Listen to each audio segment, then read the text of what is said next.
All right, what up, homeboys and homegirls? It's Coach Jakes back with another chemistry video to make your life easy. Look, I've been dealing with the gas laws, and we're going to continue with this one last gas law problem, or concept rather, Dalton's law of partial pressure. This is probably one of the most simple, or the simplest gas law you can deal with, because it's literally addition, kind of. So basically, Dalton's law of partial pressure says that the total pressure of a mixture of gases is equal to the sum of the individual pressures of each gas, aka the partial pressures. In other words, if I take the pressure of each gas and I add it up, then we would get the total pressure of the mixture of gases. All right, so the pressure of each gas is what we call the partial pressures. Add those together and we would get the total pressure. So let's look at this first little diagram, if you will. Let's say in this balloon there are four different gases: helium, argon, oxygen, and nitrogen. All right, let's say helium has a pressure, helium has a pressure of 3.7 atm. Let's say argon is 5.92 atm. All right, let's say oxygen is 1.48 atm, and let's say that nitrogen is also 3.7 atm, right? So if we take all of their pressures and we add them together, right, that will give us 14.8 atm. And so what that means is that if we add all these pressures and we get this as the total pressure, then the pressure of all of the gases together in that balloon will be equal to 14.8 atmospheres. Okay, so partial pressure of helium is 3.7, partial pressure of argon is 5.92, partial pressure of oxygen 1.48 atm. I didn't write that there. The partial pressure of nitrogen is 3.7 atm. Add those together, we get 14.8 atm. All right, that is Dalton's law of partial pressure. Okay, so you get P total, the formula. TLT is going to be total. P total equals the pressure of gas 1 plus the pressure of gas 2 plus the pressure of gas 3 plus ... This ... means however many other gases you have. If you take their pressures and add it to, then you will get the total pressure. So in this case, we would go up to at least a P4, 1, 2, 3, 4. We would go up to a P4. All right, but add them together, you get your total pressure. Okay.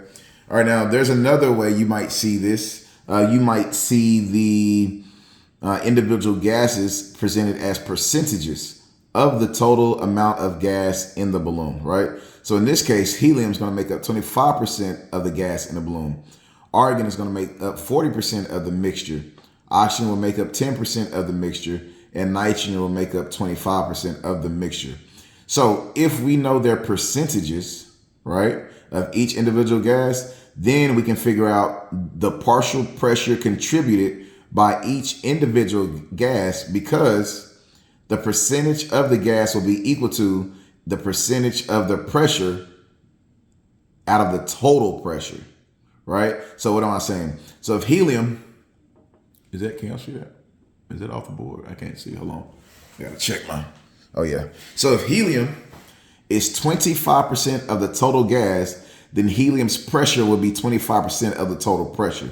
All right. So what does that mean? I will take helium's percentage, I can multiply by the total pressure, and that will give me the partial pressure due to helium. So I would take the 14.8, or I would take helium as a percent. So we would go, let's write helium here. Helium would be 0.25. And if I multiply that by the 14.8, that will give me the partial pressure of helium based on the percentage of helium in that balloon. All right. And so that would actually equal 3.7 atm. All right. So then if we go and do that with argon, right, I'm going to take argon's percent and turn it to a decimal. That's what I did here. I took the 25%. You divide it by 100, turn it to a decimal.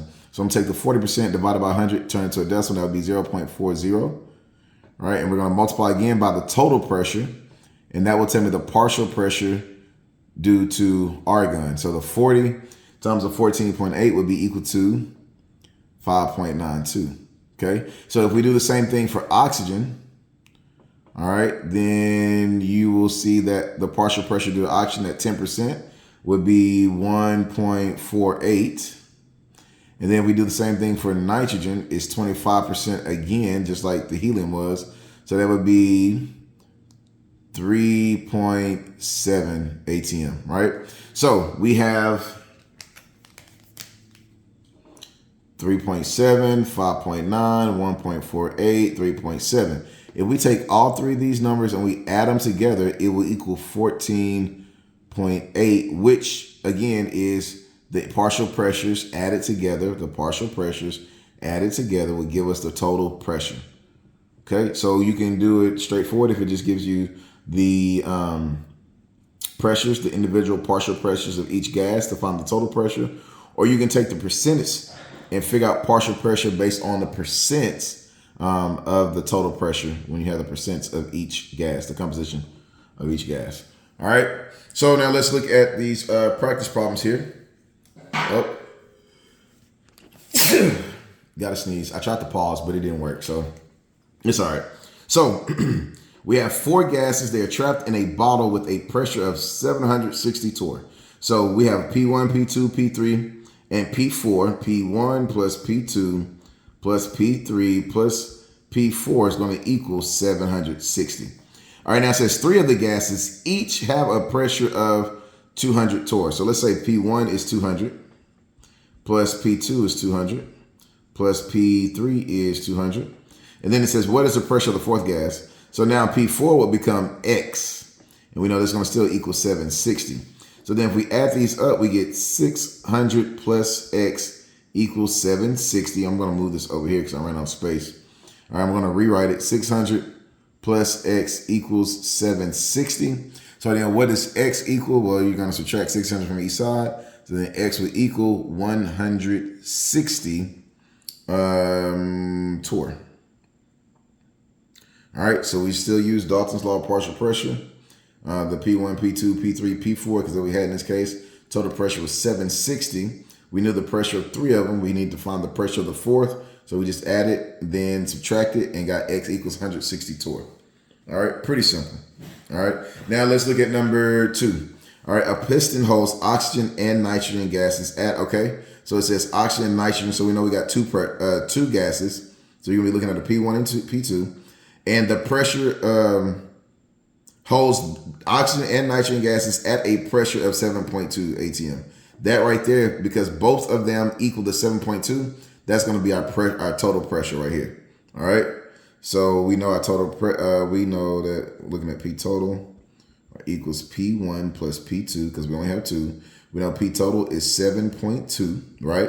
Now it says the O2 makes up 70% of the gas, or 72%. O2 makes up 72% of the gas.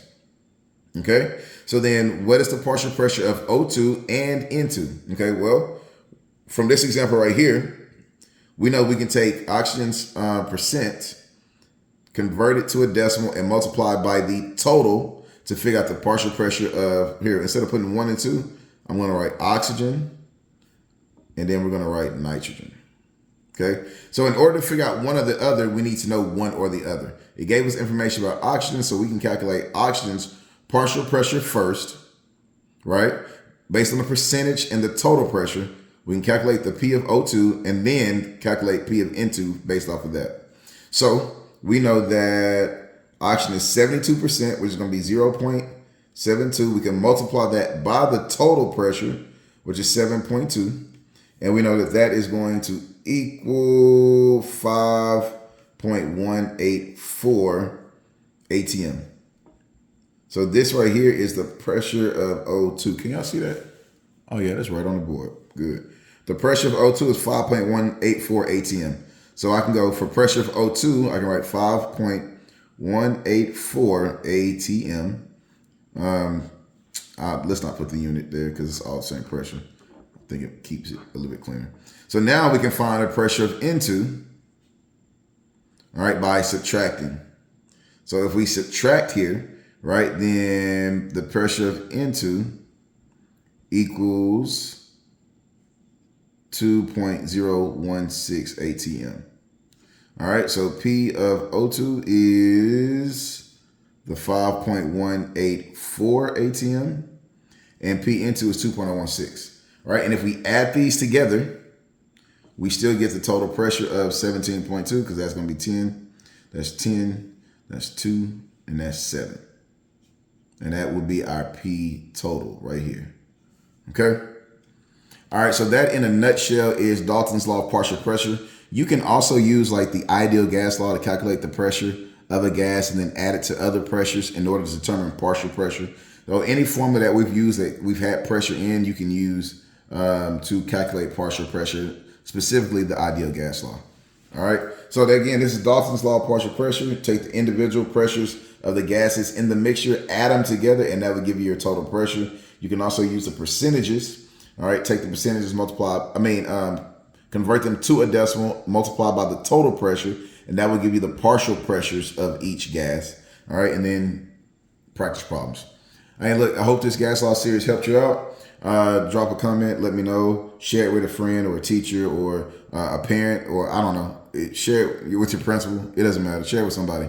And let them know what we're doing over here at Chemistry with Coach Jakes, aka Coach Jakes and the crew, because I got a crew coming. Y'all gonna see that in a second. All right, hope y'all enjoyed this. Love, peace, and chicken grease. I'll holler.